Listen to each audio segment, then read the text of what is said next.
أعوذ بالله من الشيطان الرجيم.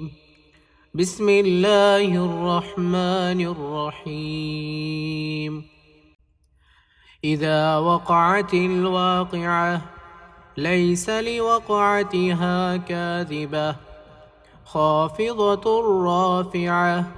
إذا رجت الأرض رجا وبست الجبال بسا فكانت هباء منبثا وكنتم أزواجا ثلاثة فأصحاب الميمنة ما أصحاب الميمنة وأصحاب المشأمة ما أصحاب المشأمة والسابقون السابقون أولئك المقربون في جنات النعيم ثلة من الأولين وقليل من الآخرين على سرر موضونة متكئين عليها متقابلين يطوف عليهم ولدان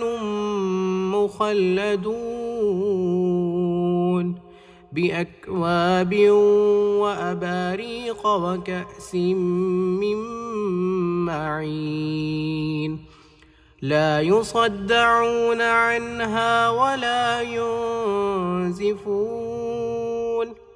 وفاكهة مما يتخيرون ولحم طير مما يشتهون وحور عين كأمثال اللؤلؤ المكنون جزاء بما كانوا يعملون لا يسمعون فيها لغوا ولا تأثيما إلا قيلا سلاما سلاما.